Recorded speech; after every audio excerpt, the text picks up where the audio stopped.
天生万物一样人，人无一善有天，杀杀杀杀杀杀杀。Chapter 13. The Ruby Storm. It had been weeks since Pirates said, "tomorrow." I suppose he lost his nerve. After the midnight showing of his tiny sculptures, he was on edge for days. No tall tales, no boasting, and he always had one eye on the door, as if he expected the drills to burst in and drag him to the airlock at any moment.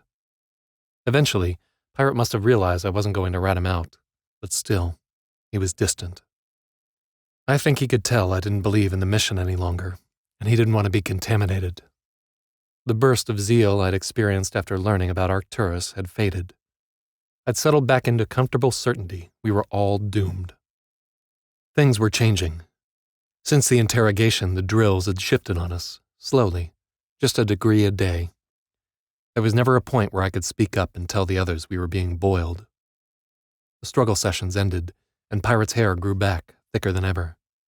The drills weren't as derisive, and the beatings were less severe. Now we had to actually screw up to get hit. Imagine my disappointment. When Glutton was executed, the opinion around the squadron was, well, of course, he was a fuck-up. As if we were somehow immune. But I knew we would all have our time in the bore. It's funny how adaptable people are. The training was so long and boring it felt normal. If you're in the belly long enough, you forget you're being eaten.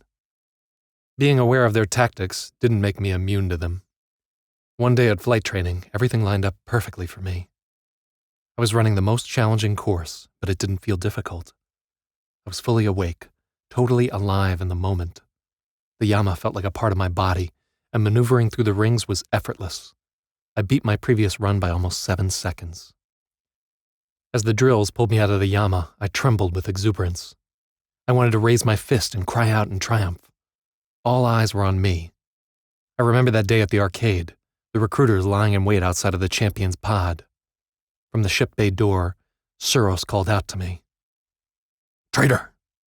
I snapped to attention, ready to get belted for who knows what. "Good run," Tsuros gruffed. He turned on his heel and left the ship bay. Everyone was frozen in astonishment, even the drills. I blushed in front of the whole squadron, naked and dripping compression fluid. For so long, the drills had been crushing us, literally grinding us into the deck with their boots. My whole body tingled with pleasure at the unexpected compliment. Good run. The others mocked me incessantly for days afterward, but I could hear jealousy behind their jibes.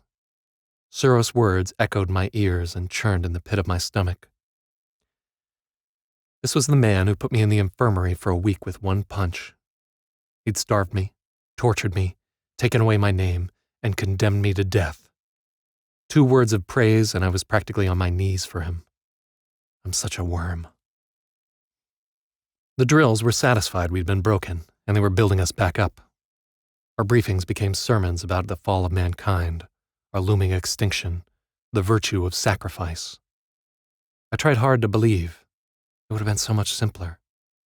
But that part of me was dead and gone. 2 weeks after we watched Glutton's execution, Pirate returned to my bunk. Psst! Once more we crept into the red light of the latrine. "You want to know about Tau Ceti? I'll tell you. But fair is fair. You have to tell me how you got your name." I shook my head and looked away. "It's not even a good story," I grumbled. It wasn't, and I didn't want to tell it. But I wavered. "Let me see her again, and I will," I bargained. Out came the short-handled mop. Pirate climbed back onto the toilet to retrieve his miniature masterpiece from the vent. I spent a few minutes marveling at the tiny Venus, until anxiety impinged on my enjoyment. There hadn't been a night inspection in a long time, but the fear was still fresh. With sadness, I relinquished her. We cut the lights and cracked the door. Pirate had a strange look. He was eager, yet afraid. Once he began the story, it all poured out of him. "Tau Ceti was a mechanic's nightmare. You couldn't have picked a worse place to fight. A system choked in ruby-red dust, rife with iron storms, debris, and ambushes. I'm lucky I only had to pick up the pieces. I was stationed at the Aklis Orbital Repair Bay. The workload was soul-crushing. Meteorite strikes, shrapnel from minefields, even sabotage. We were at 25% casualties before we even spotted a collaborator's ship. Worse, the dust and debris didn't seem to bother the Clabs. This was their home. The attack wings we sent to hunt them never returned. Destroyed, deserted, no one knew. We never found a trace. Morale was awful. High Command had us disable every ship's escape pods. Too many deserters. After a year of watching their ships disappear, High Command decided something had to be done. They brought 2 fleets to Tau, trying to force the collaborators to flee or stand and fight. If they fled, the Second Fleet waited to annihilate them. If they fought, they were surrounded and vastly outnumbered. But the Clabs didn't do either. They hid in the dust, like mites. They would pop out and bait us into chasing them. Then they'd vanish into the red without a shot. They didn't even need to shoot at us. Our ships came back so chewed up by debris they could barely fly. Those were busy times for me. 80-hour weeks. If the Hezo had any wits, they would have simply abandoned the system. Yet, here we are, I said, gesturing around the red-lit latrine. Pirate nodded. High Command was too proud to turn tail, even though we were on the verge of losing the war without fighting a single battle. Finally, they came up with a plan. Pirate glanced at the door. He was about to get into the deep water. Do you know about the Silt City Datasha? I had come across a few references to the massacre, but I shook my head in feigned ignorance. I wanted to see what Pirate knew. The plan was to pacify Aklis, to lure the Clabs into a fight. Pirate trailed off. His eyes grew distant. What happened there? I pressed. Pirate swallowed and shook his head. I wasn't there. I didn't see what happened, and the Hezo kept everything quiet. But I could see a change in the ones who went. Atrocities written on their faces, like Attic's scars. Both of us glanced back at Attic's bunk through the crack in the door. He had wept himself into an uneasy sleep. His face was furrowed in the crimson light, lost in some nightmare. How many? I asked. Pirate just shook his head. It must have been bad, I ventured. I knew it was. Calling the Datasha at Silt City bad was like calling UY Scooty big. But I had to pretend I didn't know. There was a long silence, and I remembered a legend from old Earth. I recited it, counting the 7 kills on my finger so I didn't lose track. I haven't heard Polexian in a long, long time. What does that mean? Pirate asked. Can you understand any of it? I was still testing him. Something about gods that died of starvation, but then it's just death, over and over. At last, I knew Pirate was really a Polaman. Polexian is as far removed from Middle Mandarin as the archaic Chinese on the Shang oracle bones, but traces linger. It's Mandarin, I told Pirate, his eyebrows raised. Heaven brings forth innumerable things to nurture man. Man has nothing good with which to recompense heaven. Kill, kill, kill, kill, kill, kill, kill, I translated. Is that Mao? Pirate guessed. Close, but no. The author's name was Yellow Tiger. He led a bloody peasant revolt. He had that poem inscribed on a monument to murder called the 7 Kill Steel. They said he would cut off the feet of women and burn them in great piles he called heavenly candles. It's probably all exaggerated. Nothing from that era can be trusted. What's changed? Instead of laughing, I searched his eyes. Was he starting to crack? What if he lost his faith? Until now, the thought of escape had been impossible. But Pirate had done it before. With the drills weakening, did we have a chance? What happened after the Datasha? I asked, not letting myself get too carried away. Pirate could still roll on me. Lancers, Collaborator artillery ships. At the time, most Hezo space weaponry was missile-based. They set up their defenses and countermeasures assuming they would face similar opponents. Effective in open space, but worthless in a system-wide debris disk. We weren't worried about it because the clabs weren't shooting back. But everything changed after the Detasha. It was like popping a hullworm's cyst. I grimaced. It was one of those experiences no one ever forgot. That rotten smell, the little shrieking noises they make, the white lines writhing off in every direction. Pirate watched me closely, testing me like I'd tested him. Only someone who'd worked on ships could have that reaction. I gave him a quick nod of acceptance. There was no use trying to hide it. I figured. Good. I can be technical. The Lancers were mass drivers, like nothing we'd ever seen before. 8-kiloton slugs at 3,000 kips. I sucked in air through my teeth as I calculated.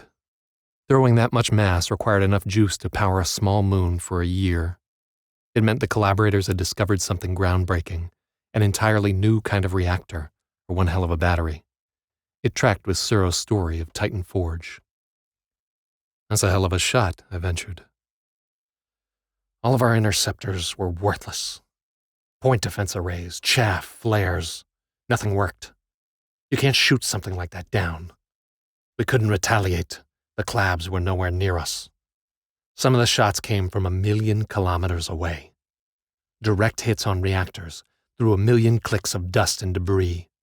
What can do that? Ty-D, I whispered. My hand shut to cover my mouth afterward. I couldn't help it. The aversion to the name had been beaten into me deep. Pirate blanched, and we both shot our eyes to the barracks door. I felt like the drills would kick down the door and execute me for breaking the taboo. We called it Big Two in those days, Pirate said, smoothing over the gaff. I thought it couldn't kill people, I said. I'd never heard of Ty-D attacking people directly. If it could, why were any of us still alive? The entire Hezo should have been eradicated. Here's my guess.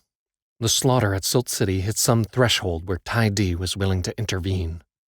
It lined up the shots, then maybe it needed a human to actually pull the trigger.